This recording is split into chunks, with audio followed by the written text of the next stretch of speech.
할렐루야. 오늘도 우리 주님의 뜨거운 사랑과 그 십자가의 감격스러운 은혜가 사랑하는 성도님들 심령에 충만하기를 간절히 소망합니다. 사진 한 장 우리 보겠습니다. 사진 한 장 보겠습니다. 여러분, 이것이 무엇입니까? 이것은 스테인드 글라스의 한 피스 사진입니다. 스테인드 글라스의 한 피스만으로는 전체의 모양을 알 수가 없지 않습니까? 한 피스 한 피스가 모여져서 하나의 그림이 완성되겠죠. 다음 그림 보겠습니다. 이 사진은요, 미국의 어느 멋진 교회의 스테인드 글라스 창문 사진입니다. 여러분, 어느 교회인지 아시겠습니까? AKPC, 어스틴 한인장로교회입니다. 우리 인생도요, 어떤 면에서 볼 때는 스테인드 글라스와 같다고 생각이 됩니다. 인생의 한 피스 한 피스를 보게 되면요, 우리 인생이 어떤 의미를 갖고 있는지 잘 보이지 않죠. 그런데 멀리서 통으로 보게 되면, 멀리서 전체를 보게 되면 하나님의 큰 그림을 보게 되는 것입니다. 각각의 피스는 어떻습니까? 이 각각의 한 피스마다 좋은 일도 있고, 때로는 이해할 수 없는 아픔도 있죠. 또 우리의 실수도 있습니다. 심지어 우리의 실패도 담겨 있는 거죠. 그런데 이 모든 일이 합해서, 다시 말해서 각각의 피스들이 모여서 우리 인생을 이루게 되고요, 하나님의 구원의 드라마가 이루어지게 되는 것이죠. 오늘 본문 창세기 27장은요 이삭의 가정을 보여줍니다. 이삭의 가정은 하나님을 믿는 가정이죠. 하나님을 믿는 가정이 맞습니다. 그러나 완벽한 가정은 아닙니다. 이삭의 가정에는요, 역기능적인 모습들이 보입니다. 역기능적인 모습. 여러분, 역기능적 가정, dysfunctional family라는데요, 역기능적 가정이란 어떤 가정을 말할까요? 가정이 제 기능을 다하지 못하는 가정이에요. 다시 말해서 건강하지 못한 가정을 말하고 있는 것입니다. 이삭의 가정은요, 부모가 자녀를 편애하고요, 또 형제 간에 서로 경쟁을 합니다. 그리고 자기 목적을 위해 가족끼리 속이고, 그로 인해서 낙심이 일어나게 되는 그러한 가정이죠. 그렇다면 이런 역기능적인 가정도 하나님의 구원의 드라마의 통로로 쓰임받을 수 있는 것인가? 오늘 가스펠 프로젝트 1-10과 그럼에도 불구하고 이루시는 하나님이란 제목으로 말씀을 나누고자 합니다. 특별히 이삭의 가정 이야기를 통해서 역기능 가정을 향한 하나님의 마음은 무엇이고, 또한 자격 없는 자를 통한 하나님의 일하심은 무엇인지를 살펴보고자 합니다.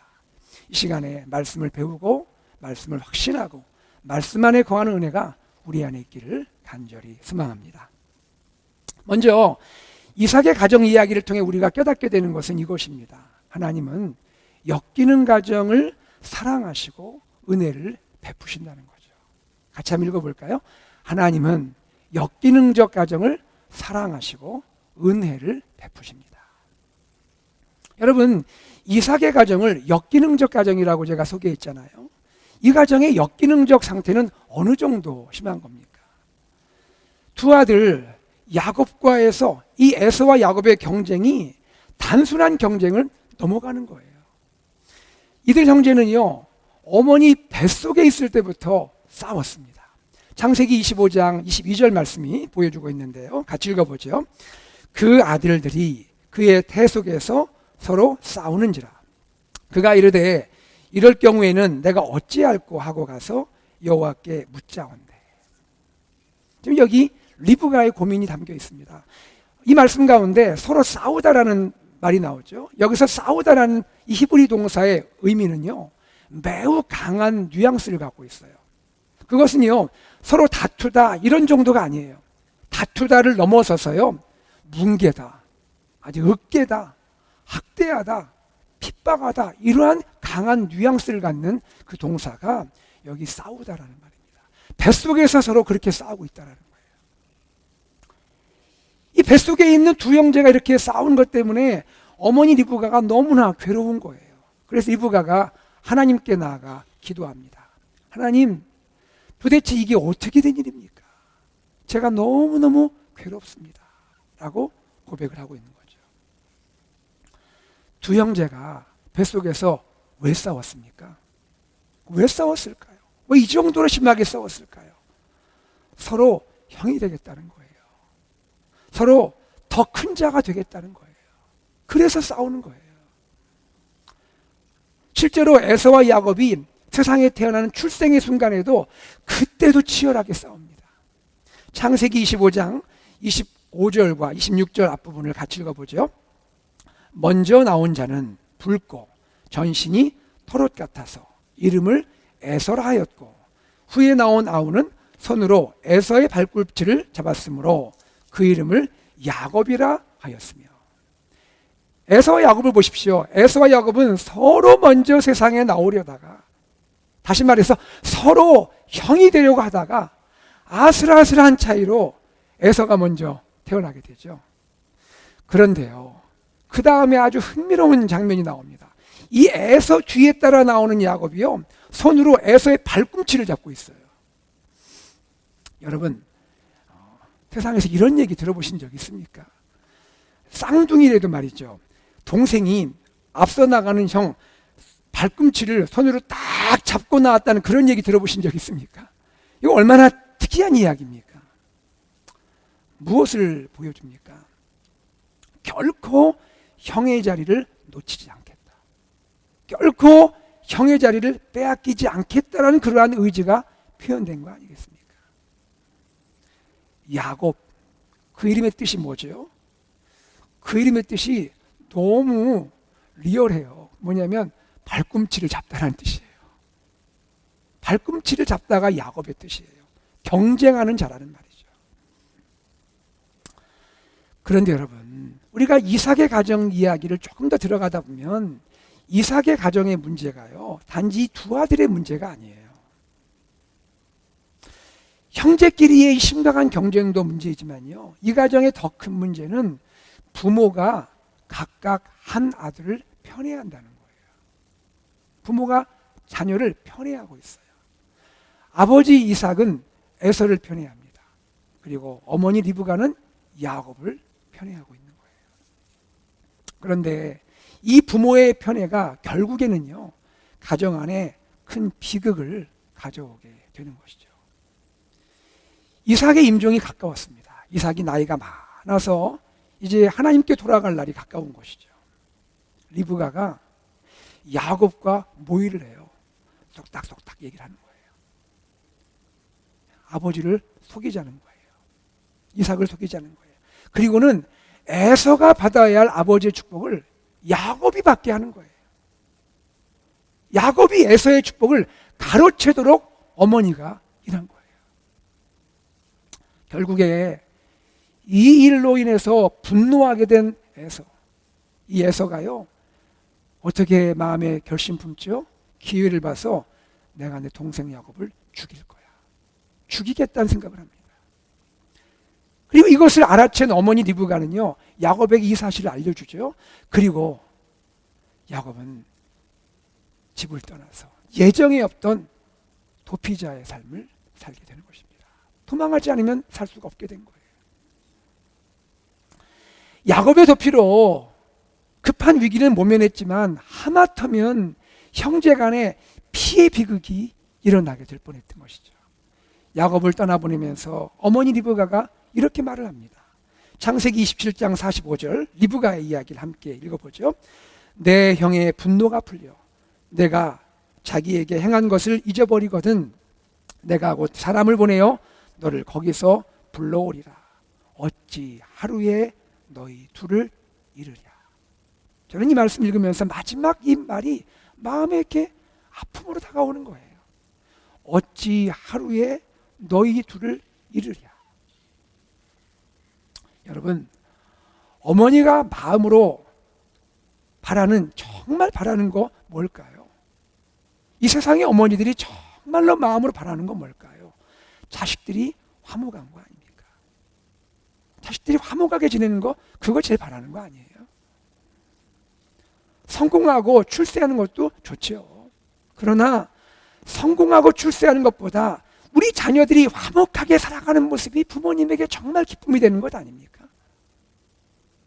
그런데 지금 리브가는요, 사랑하는 두 아들을 잃을 뻔한 상황이에요.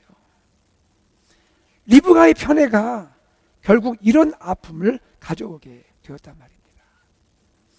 이것이 이삭의 가정의 모습이에요. 성경이 묘사해주고 있는 이삭의 가정인 것입니다. 하나님을 믿는 가정은 맞는데, 하나님 믿고 있는데 가정 안에 문제가 있고요, 때로는 문제가 심각하다라고 말하는 것입니다. 여러분 어떠세요? 역기능적인 이 가정, 문제가 있고 때로 문제가 심각할 수 있는 이런 가정, 비단 이삭 가정뿐이겠습니까? 오늘 우리 가정은 그렇지 않습니까? 사실 문제 없는 가정은 없죠. 문제 없는 가정 없어요. 모든 가정마다 문제가 있고요, 다 결점이 있어요. 그리고요, 역기능적인 그런 요소가 있을 수 있다는 거예요. 왜 그럴까요? 왜 이런 일이 발생할까요? 이것은 사실은 근원적으로 생각하면 죄와 관련이 있는 거예요. 첫사람 아담의 범죄는요, 사실은 아담과 하와 그 개인에게만 영향을 끼친 것이 아니고요, 아담과 하와가 이루고 있는 그 가정에도 영향을 끼치게 된 거죠. 죄로 인해서 가정에 문제가 발생했고 또 불화하게 되었고 심지어는 가정이 깨지기도 하는 것이죠. 첫사람 아담의 타락은 하나님이 창조하신 그 아름다운 가정의 행복을 깨뜨리고요, 모든 가정 안에 역기능적인 요소를 심어 놓게 된 것입니다. 저희 이야기를 좀 나눌게요. 저희 아버지는요, 초등학교 선생님이셨어요. 그리고 교장으로 은퇴할 때까지 아주 훌륭한 교육자로 훌륭하게 사셨어요. 제 기억에 아버지 상도 많이 받으셨고요, 또 국가에서 수여하는 훈장도 받으셨습니다. 가정 형편이 어려운 그 제자들, 학생들에게 본인 용돈 아껴가지고 장학금도 주셨어요. 방학이 되면요, 제자들을 집으로 데려와요. 집으로 데려와서 공부를 따로 가르쳐 주시는 그런 분이셨습니다. 제 기억이 납니다. 그때 저도 같이 공부했거든요. 그런데요, 공부하면서 아버지한테 많이 혼났어요. 아마 산수 공부했던 것 같은데요. 왜 제자는 잘 따라하는데 너는 왜 이 문제를 못 푸냐 하면서 제자와 비교하면서 저를 혼내신 기억이 있습니다. 어린 마음에 저에게 상처가 됐던 것 같아요. 저희 아버지는 밖에서는요, 천사 같은 분이셨어요. 여러분이 저희 아버지 아마 만나셨으면 이런 천사가 없다고 하셨을 거예요. 천사 같은 분이셨을 거예요. 누구에게도 화를 한 번도 내시지 않으세요. 누구 부탁도 거절하지 못하시는 분입니다. 그런데 집에 오시면 가족들에게는 점수가 그렇게 높지를 않아요. 원래 말이 없으신 데다가 대화가 별로 없으셔요. 그리고 가끔은 밖에서 받은 그 스트레스를, 밖에서 받은 그 아픈 마음들, 속상한 마음 집에서 가족들에게 푸실 때가 있어요. 그런 아버지가 싫을 때가 있었습니다. 그런데 세월이 흘렀지 않습니까? 세월이 흐르면서 깨닫게 됩니다. 아버지가 저를 참 사랑하시는 거 제가 알아요. 그런데 아버지가 표현을 못하신 것 같아요. 아니요, 표현 방식이 잘못됐던 것 같아요. 저희 가정에 역기능적인 모습이라 할 수 있는 것이죠. 자, 여러분, 그러면 이 역기능적 가정을 향한 하나님의 마음은 무엇일까요? 역기능적 가정을 향한 하나님의 마음은 무엇일까요? 하나님은요, 역기능적인 가정, 부족함이 있고 결점이 있는 가정을 사랑해 주시고요, 은혜를 베풀어 주세요. 이것이 놀라운 하나님의 사랑이에요. 어떻게 하신다고요? 하나님은 역기능적 가정을 사랑해 주시고 은혜를 베풀어 주신다고요. 역기능적 가정, 이삭 가정을 한번 보세요. 하나님 이 가정을 어떻게 대하고 계십니까? 문제 많죠. 부족함과 결점이 있죠. 이런 가정이 이삭 가정 아닙니까? 그런데도 하나님은요, 이 가정을 사랑하세요. 이 가정에 은혜를 베풀어 주세요. 그리고 이 가정을 통한 세상과 인류의 구원의 계획을 결코 중단하지를 않으십니다. 이삭의 가정을 통해서 약속하신 바 아브라함의 씨 메시아 예수님을 이 세상에 보내주신 거예요. 즉 이삭의 가정을 통해 세계 열방이 모든 민족이 복을 받도록 이 가정을 계속해서 사용하고 계신다는 거죠. 사랑하는 여러분, 하나님은 오늘도 부족하고 결점이 있는 우리 가정을 사랑하시고 은혜에 풀어주신다는 이 사실을 분명하게 믿으시기를 바랍니다. 다음으로 이삭의 가정 이야기를 통해 우리가 깨달을 수 있는 것은 이것이에요. 하나님은요, 자격이 없는 자를 통해 그분의 구원 계획을 이루신다는 거죠. 같이 한번 읽어볼까요? 하나님은 자격이 없는 자를 통해 그분의 구원 계획을 이루십니다. 야곱, 그는 경쟁하는 자였지 않습니까? 그런데 시간이 지나면서 경쟁하는 자 정도가 아니에요. 경쟁심을 넘어서 그는 속이는 자입니다. 이제는 속이는 자가 되었어요. 자, 두 가지 사건을 한번 나눠볼게요. 창세기 25장입니다. 야곱은요, 그날 사냥하고 돌아온 형 에서를 보았습니다. 에서가 굉장히 배고파하는 거예요. 그렇잖아요. 여러분, 온 들을 다니고 산을 다니며 사냥했으니까 얼마나 배고프겠습니까? 이 배고파하는 에서를 본 거예요. 그리고 팥죽 장사를 합니다. 저는 그렇게 표현해요. 팥죽 장사. 떡과 팥죽 한 그릇으로 형과 거래를 하는 거예요. 이게 말이 거래죠. 이게 거래입니까? 형의 약점, 즉 배고픔을 잘 못 참고 유혹에 쉽게 넘어가는 형의 성격을 이용한 거예요. 그리고 형에게서 장자의 명분을 빼앗아 버린 거예요. 장자의 명분이 뭐예요? 장자의 명분이란 것은 장자의 권리라는 거예요. 장자의 권리. 집안의 장자로서 누리는 그러한 권리란 말이죠. 고대 세계에는요, 장자는 집안에서뿐 아니라 때로는 시족과 그 부족의 대표로서 권리를 행사했습니다. 특별히 아버지가 돌아가실 때 되면 유산을 나눠주잖아요. 유산을 나눌 때 장자는 다른 형제들에 비해서 2배의 몫을 받게 됩니다. 이것이 장자의 권리예요. 장자의 명분이란 말입니다. 이런 대단한 권리를요, 야곱이 떡과 팥죽 한 그릇으로 에서에게서 빼앗았단 말입니다.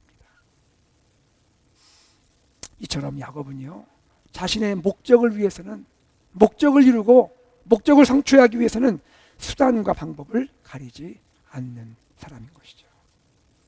또 한 가지 사건을 보겠습니다. 이것은 창세기 27장, 오늘 우리가 읽은 본문에 등장하는 사건이죠. 아버지 이삭이 임종이 가까웠습니다. 눈이 보이지도 않아요. 사람을 잘 분별하지 못해요. 그 정도로 나이가 드셨어요. 야곱은 어머니 리브가와 모의를 하죠. 그리고 아버지의 축복, 이것을 가로챕니다. 아버지를 속였죠. 그리고 형도 속였죠. 물론 처음에 이 제의를 한 것은 야곱은 아닙니다. 어머니가 제의를 했죠. 그러나 야곱은 능숙하게 자기 역할을 감당합니다. 속이는 자의 역할을 얼마나 잘 감당했는지 아버지가 깜빡 속아 넘어갔습니다. 그리고 에서를 향하여, 야곱을 향하여 모든 축복을 다 빌어주었습니다. 남김없이 빌어주었습니다.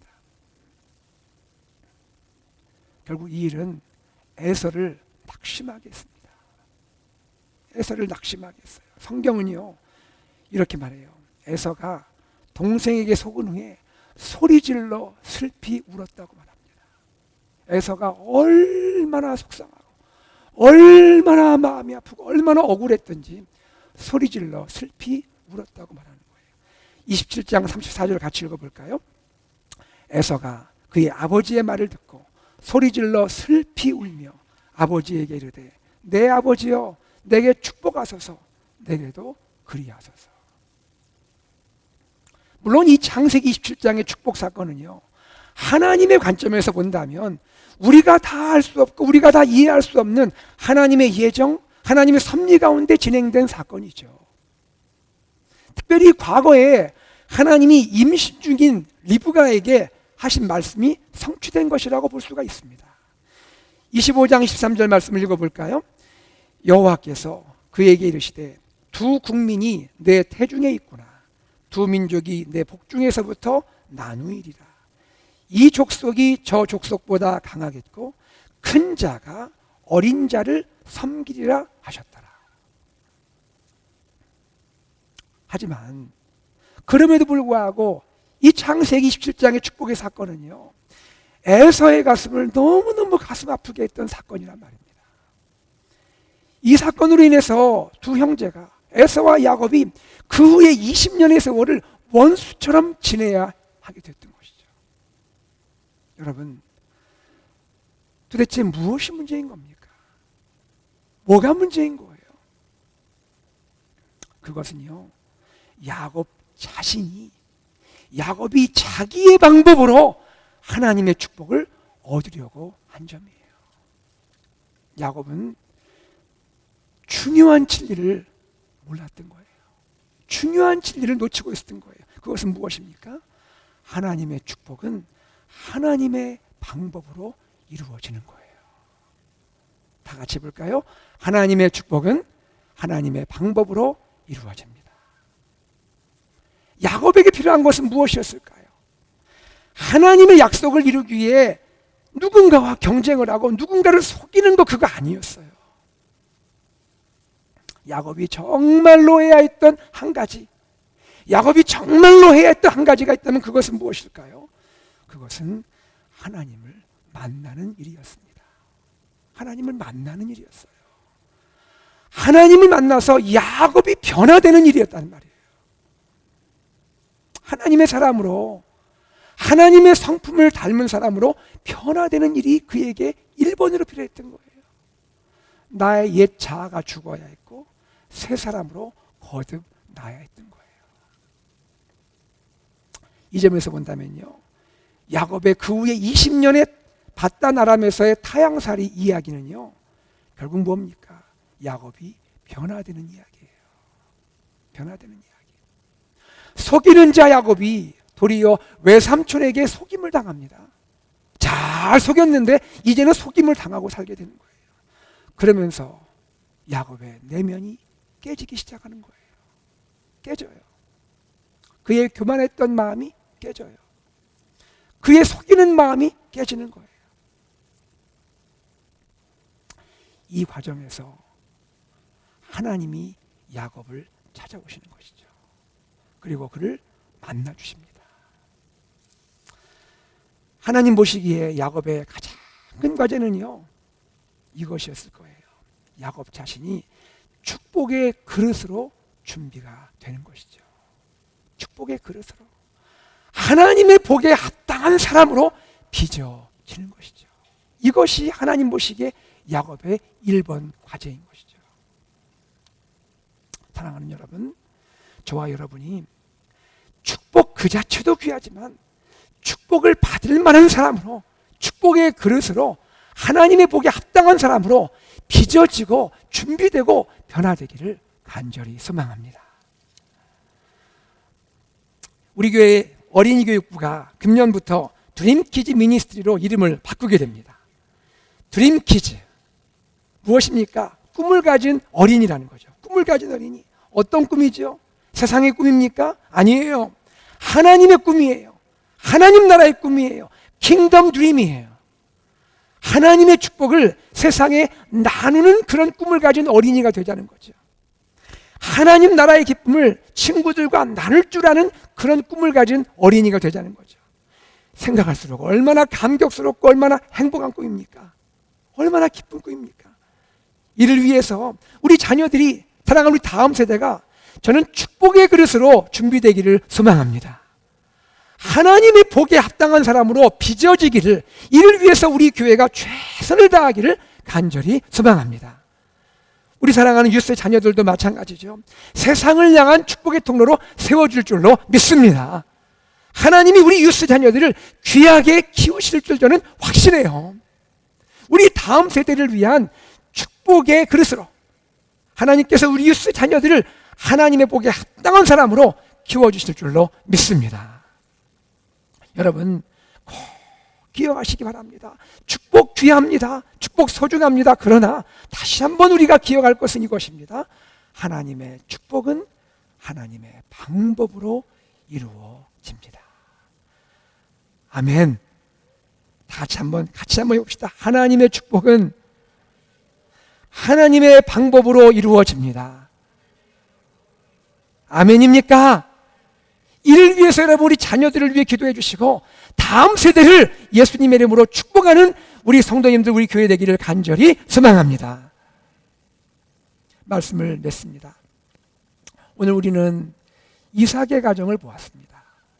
이삭의 가정은 역기능적 모습을 가진 가정입니다.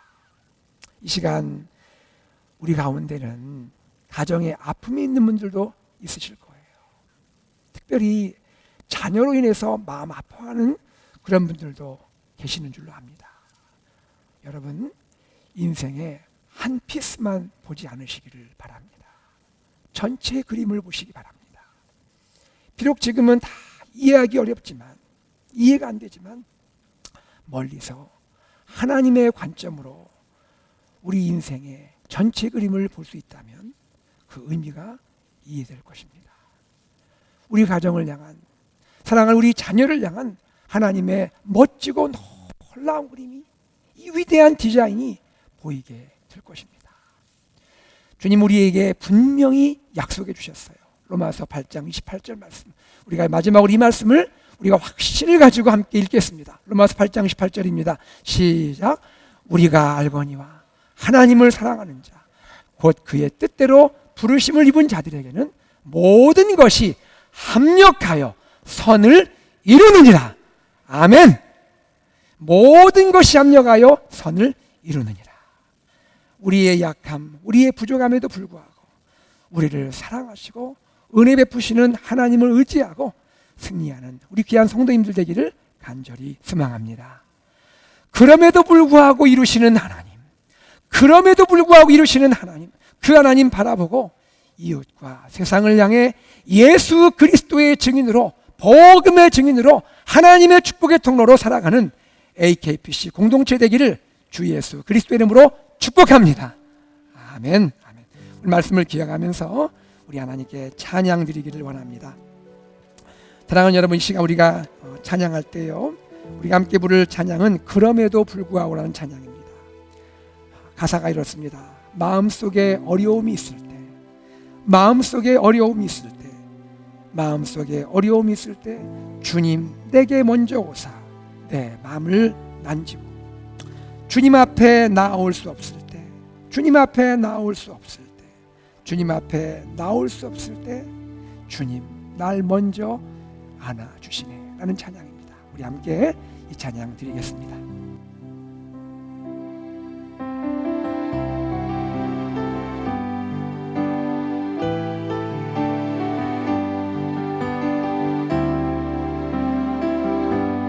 마음속에 어려움이 있을 때, 마음속에 어려움이 있을 때, 마음속에 어려움이 있을 때, 마음속에 어려움이 있을 때 마음속에 어려움이 주님 있을 내게 때, 먼저 오사 주님 내게 내 먼저 마음을 만지고, 오사 내 마음을 만지고, 주님 앞에 나올 수 없을 때, 주님 앞에 나올 수 없을 주님 때, 앞에 나올 수 없을 때, 주님 앞에 나올 수 주님 앞에 없을 나올 수 때, 없을 때 주님 앞에 나올 주님 수 날 먼저 없을 안으시네. 때, 주님 날 먼저 우리 다 두 손을 들어볼까요? 그럼에도 불구하고 날 사랑하시는, 그럼에도 불구하고 날 사랑하시는 내 하나님의 사랑은 나의 모든 그럼에도 불구하고 날 안아주시는, 그럼에도 불구하고 날 안아주시는 내 하나님 부를 때, 내 하나님을 아버지라 부르죠. 부를 때 아버지라 다시 한번 찬양하죠. 부르죠. 마음속에 어려움이 있을 때, 마음속에 어려움이 있을 때, 마음속에 어려움이 있을 때, 마음속에 어려움이 있을 마음속에 때, 어려움이 있을 때, 마음속에 어려움이 주님 내게 먼저 있을 오사 때 주님 날 먼저 안으시네. 그럼에도 불구하고 날 사랑하시는 그럼에도 불구하고 날 사랑하시는 내 하나님의 사랑은 내 하나님의 나의 사랑은 모든 걸 나의 덮고 모든 걸 덮고 그럼에도 불구하고 날 안아주시는 그럼에도 불구하고 날 내 하나님을 부를 안아주시는 때 내 하나님을 아버지라 부를 때 부르죠. 아버지라 다시 한번 찬양해요. 부르죠. 그럼에도 불구하고 그럼에도 불구하고 날 사랑하시는 내 하나님의 사랑은 나의 모든 걸 그럼에도 덮고 불구하고 그럼에도 불구하고 날 안아주시는 내 하나님을 부를 때 다시 한번 찬양합시다. 그럼에도 불구하고 그럼에도 불구하고 날 사랑하시는 내 하나님의 사랑은 나의 모든 걸 덮고 그럼에도 불구하고 날 안아주시는 내 하나님을 부를 때 아버지라 내 하나님을 부르죠. 부를 때 내 하나님을 부를 때 아버지라 부르죠. 사랑하는 성도님들, 그렇죠. 나의 부족, 나의 연약함, 나의 결점, 우리 가정에 역기능적인 모습이 있을지라도 하나님은 여전히 나의 하나님이시고 우리의 아버지십니다.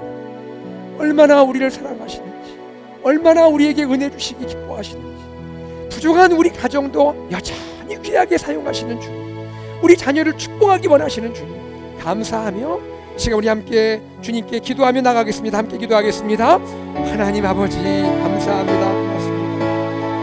하나님 아버지, 우리에게 찾아오신 주님 사랑, 하나님 아버지 우리를 만지시고 우리를 품으시고 우리를 기뻐하시는 주님 감사합니다. 고맙습니다. 하나님, 그럼에도 불구하고 나를 사랑하시고 그럼에도 불구하고 나를 안아주시고 그럼에도 불구하고 나를 통하여 우리 가정을 통하여 주의 일을 이루시는 주님을 찬양합니다.